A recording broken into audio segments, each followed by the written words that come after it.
Things here first, guys. You'll notice that I've started a recording and I started the YouTube live stream. All of these are recorded and kept on file at the city and also streamed live so the public can view.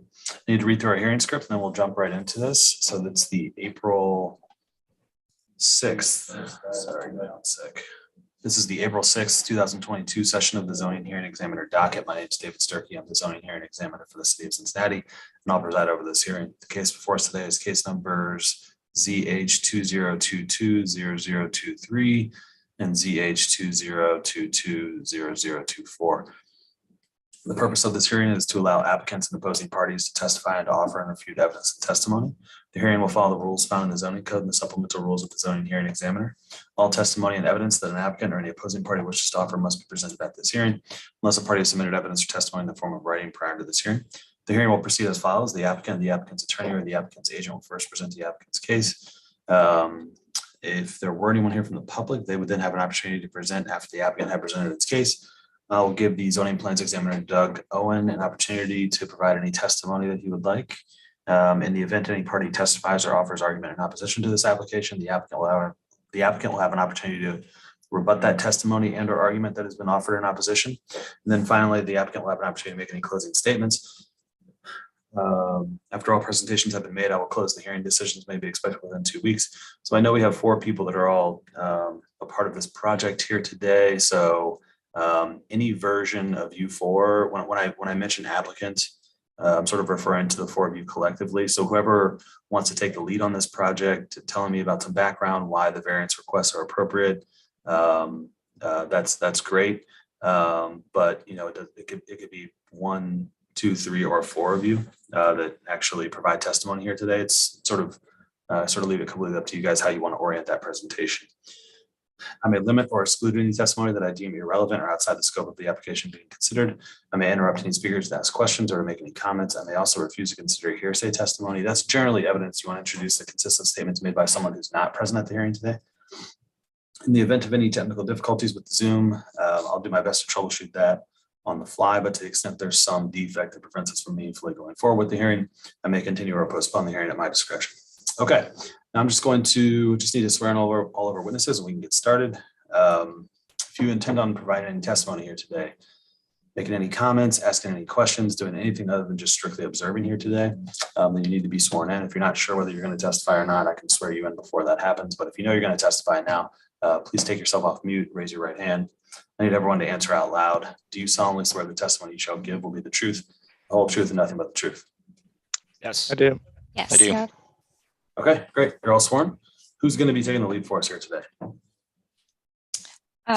Will, do you just want to start with some project background on why we're kind of back here again, and then we'll go through the plan changes? Yeah, absolutely. Thank you guys for having us today. Lincoln and Gilbert, one of the big changes is that previously we looked at having the north site having 2 principal structures on it. And due to various funding requirements, and we've shifted back to having 2 properties on the northern block of Lincoln and Gilbert. So building, I guess 905 Foraker is now a separate building from the buildings on the Montfort side of that northern block. And on the southern block, that's still the same dimensions and the same ownership structure. It's just previously we had 2 buildings on 1 property on the northern block, and we've switched that to 2 separate parcels.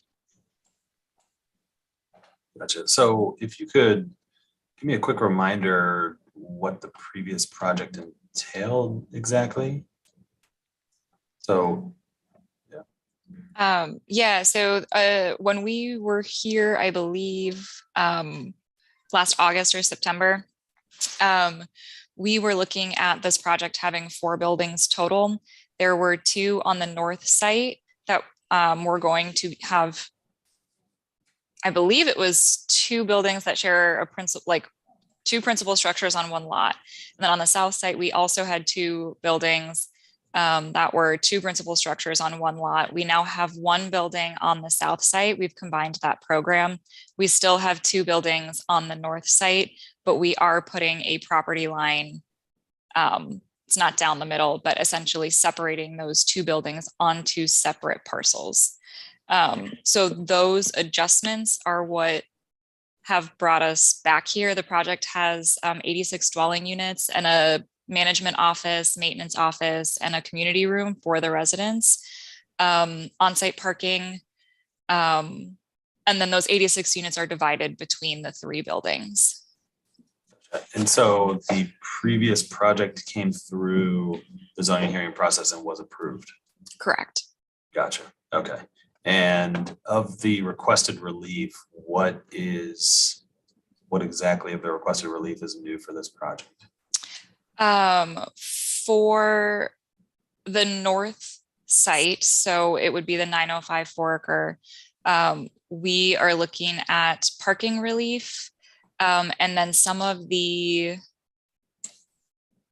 we have different, I think we had different setback requirements because of the frontage. I am trying to pull that open. And then on the south site, it straddles two zoning districts. So the building stretches across the two zoning districts. So we had to look at our setbacks, our side yard, front yard, and rear yard, and our buffer yards. And that's really where some of those major changes come into play. Okay.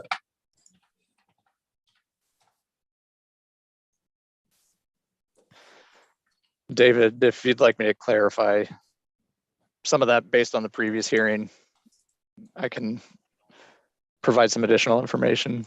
Sure, go ahead. So I think there was a plan to have the north lot as one principal structure, but I think that plan happened after the initial hearing because we did run this as two separate lots on the north side. And at that point, the lot line ran pretty much down the center of the block. So basically the main change on the north block is that property line, instead of running straight down the center, has been shifted to the west. So more of the parking lot is captured by the east building. So basically all the variances that were approved previously for like building siding, buffer yards, and that kind of thing, that has all remained the same on the north block.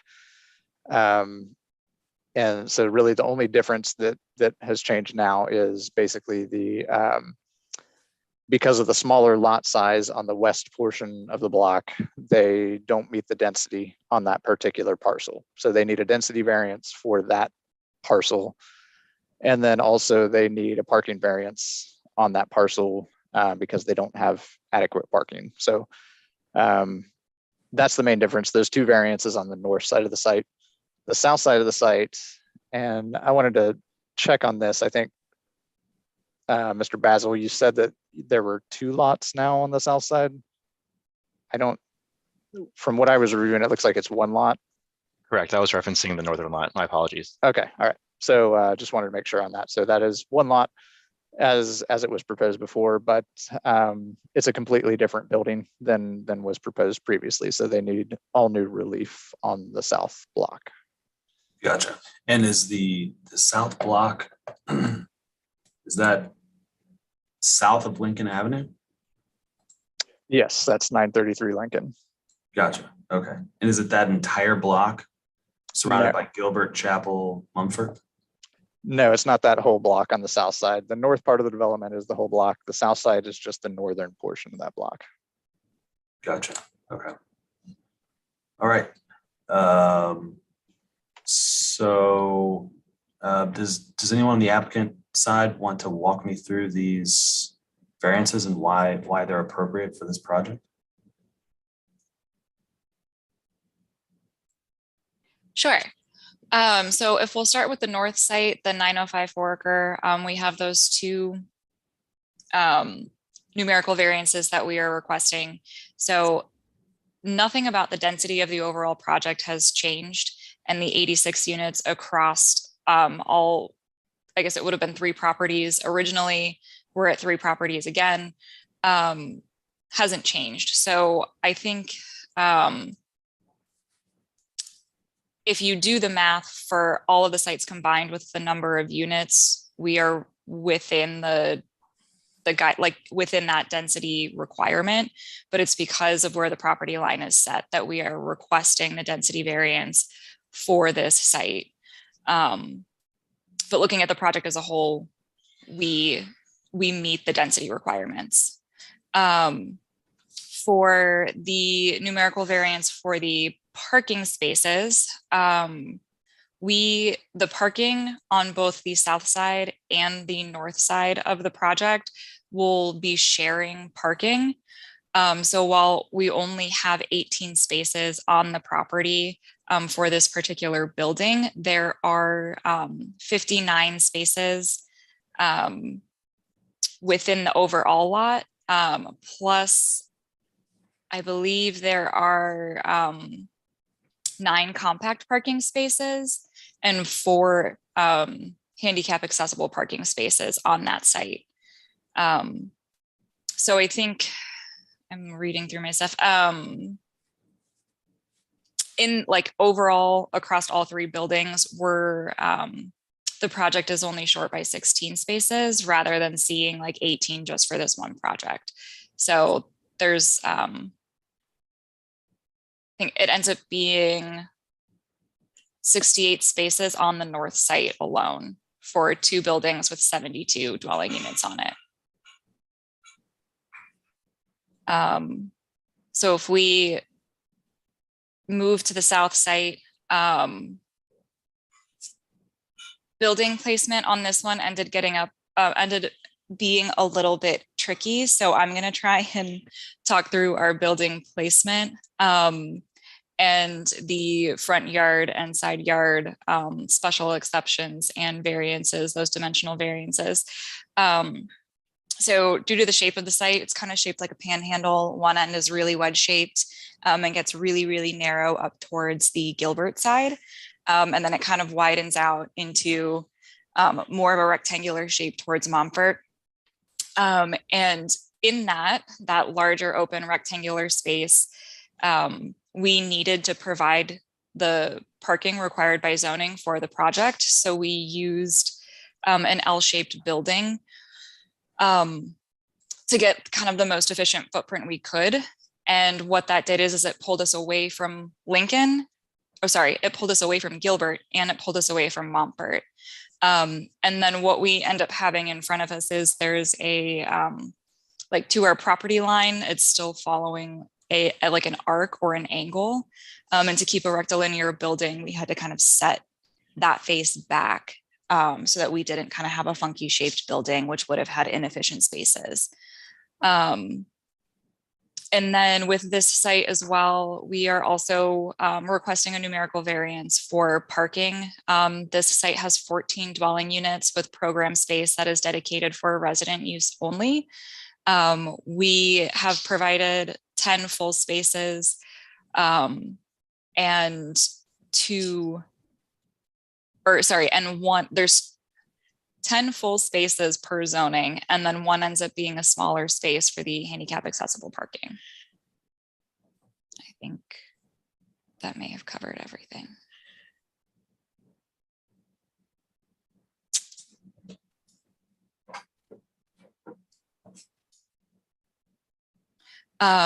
We are asking for some buffer yard special exceptions as well, and that's partly because this building is in a CCP and an RM 1.2.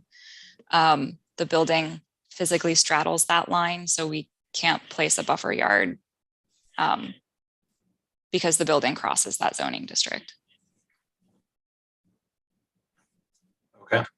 And did you address the front yard parking? That's just based on the orientation of the building on the lot? Yeah. Yes, that is based on the orientation of the building on the lot and kind of where the most efficient space for parking was. Gotcha. And so is that technically Lincoln front yard parking there then? Because it's in. I think it covers both. Like both are considered. It's like front yard within the RM 1.2 on Montfort, and it's front yard on Lincoln in the CCP. Gotcha. Okay. Here, let me just try something here. You guys see that? You Yes. guys see the staff report and site plan here? Yeah. Or are you looking at? Yes, we are. So that's our Google? previously proposed plan. We're seeing, yeah, your staffing report. Gotcha. Okay. And is this the newer plan here? Correct. Okay. Where exactly are you suggesting locating the parking? So on this southern site, you can kind of see the parking. It's along Montfort. You enter off of Lincoln. But it's most of the parking like faces Montfort. So our zoning district kind of cuts right through the middle where the site turns and opens up to be wider into more of a rectangle. So we have. Do you have a site plan on your computer or anyone? Yeah. So sometimes it's easier so you can control the cursor. That's what I'm like drawing on it, and I know that nobody can see that but me. Let me, yes, and I did have, okay.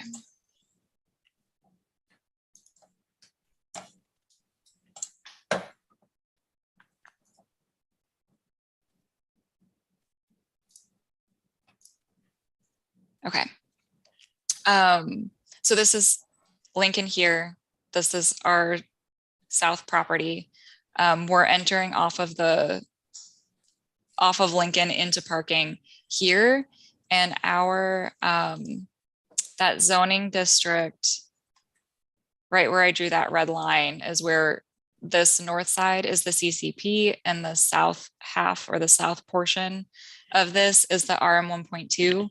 So we technically have front yard parking along Montfort right here, and we technically have front yard parking along Lincoln right here.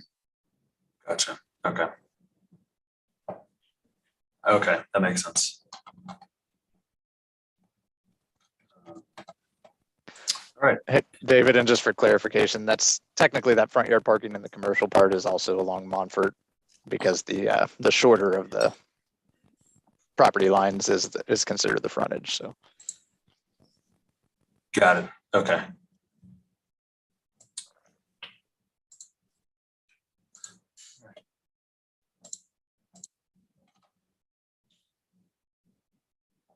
Okay.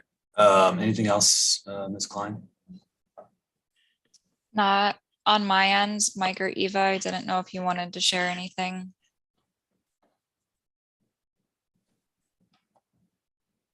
I think I'm good. Okay. Anybody else on the applicant owner side at all? All right. Doug, did you want to provide any testimony in addition to what you've already said? no, I don't think I have anything else other than what's in the outlined in the staff report. We Okay. do support the request. Okay. Has there been any interaction with the Walnut Hills Community Council? We have engaged them over time. Really since the beginning of the project, we've tried to keep them up to date on the changes to what's happening. We're actually in the process right now of just going back to them again as we get close to closing this summer. So we'll be going back to them sometime in May for another update, but they have been engaged. Gotcha. Are they aware of the current plans? Part of what we're updating them is on the current layout. Again, the total density of 86 units has not changed since what we've talked to them about before. It's just more of the layout of how we've had to orient the building. And really it's the building south of Lincoln. The two northern buildings have been as part of the conversation before, and it's just the change to the building south of Lincoln. Got it. Okay. All right. Anything else in closing or otherwise from anyone in the room? Okay. So I will take the application under advisement. I need to look through this a little bit more before I make a decision. That usually takes about 2 weeks. As soon as I have that decision, I'll put it into PDF and email it to everybody who's in the room. If you have any questions in the meantime, feel free to reach out. Or if you'd like a status update on the decision, feel free to reach out to me directly. Any other questions right now? Okay. Thank you all for your time and your testimony. I hope you have a wonderful day.